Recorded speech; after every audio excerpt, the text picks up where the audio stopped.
Te ascultă ploile, se opresc valurile, se supune în fața ta pământul. Cunoașteți cântarea asta? Ați ridicat mâna toți, că o știți. O cântăm împreună, dar nu cântăm stând pe scaun, ci ne ridicăm în picioare. Și cântăm spre slava lui Dumnezeu. La final o veți cânta doar dumneavoastră. Pentru că minunile acestea pe care le face Dumnezeu, nu le-am trăit doar eu. Le-a trăit întreg Vasluiu, le-a trăit întreg județul dumneavoastră, le-a trăit întreaga Românie. Noi trăim minunile lui Dumnezeu.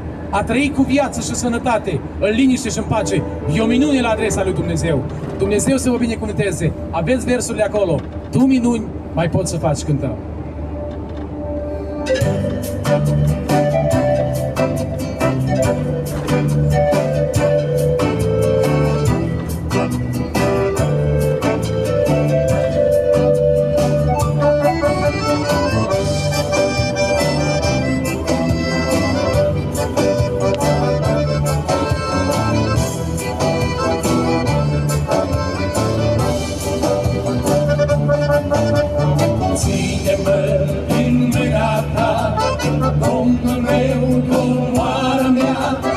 Și nu mă lăsa ca să mai plec.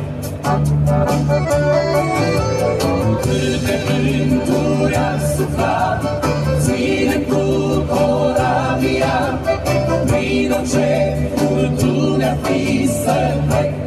Tu minuni mai poți să faci. Tu minuni mai poți să faci, porucește măritari, te va asculta.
Mâna mea în mâna ta, mâna mea în mâna ta, peste val mă va putea să ajung biruitor la mal.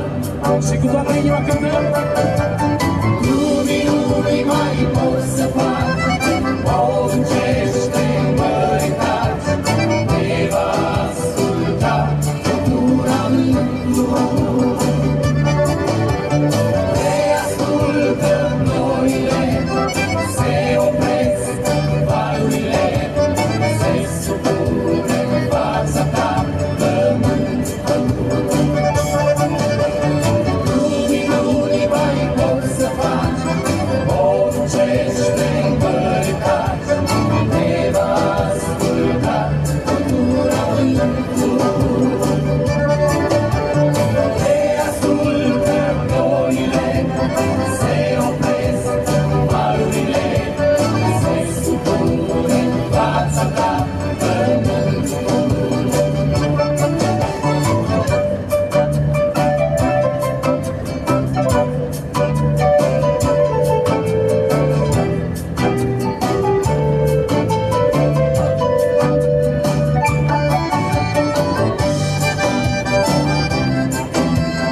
Cine e se întreabă toți? Cine e se întreabă toți? Tu ești Domnul care poți să ne duci la țărul visat.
cum stăm ridicați, versurile vor rămâne afișate și le veți cânta doar dumneavoastră, doar asistența.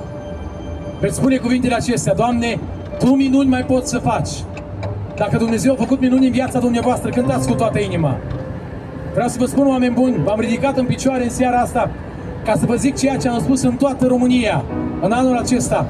Până în prezent, în 30 și ceva de localități, am spus așa: v-am ridicat în picioare pentru că dacă dumneavoastră aveți picioare, e har din partea lui Dumnezeu și e minune. Nu știu dacă ați observat, în seara asta a trecut cineva care stătea într-un cărucior cu rotile. Probabil și pe aici mă aude. Dumneavoastră aveți picioare. Știți de ce?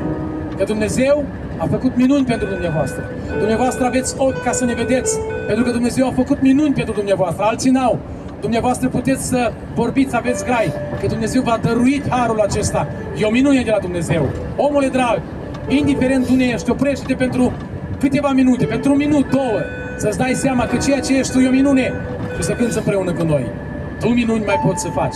Noi cântăm încet cu instrumentele. Mă dau din fața microfonului și vă ascultăm pe toți cei care vreți să cântați despre minunile lui Dumnezeu.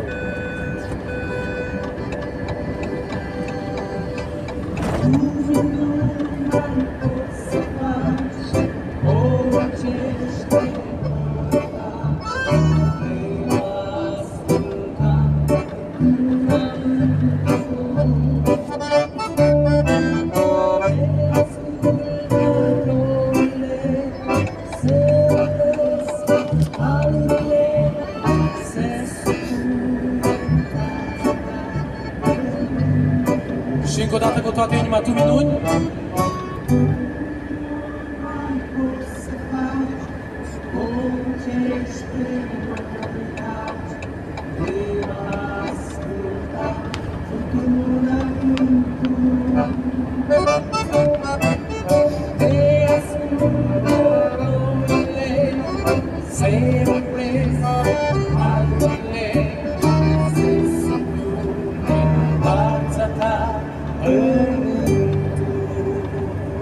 Lăudați să fie Domnul!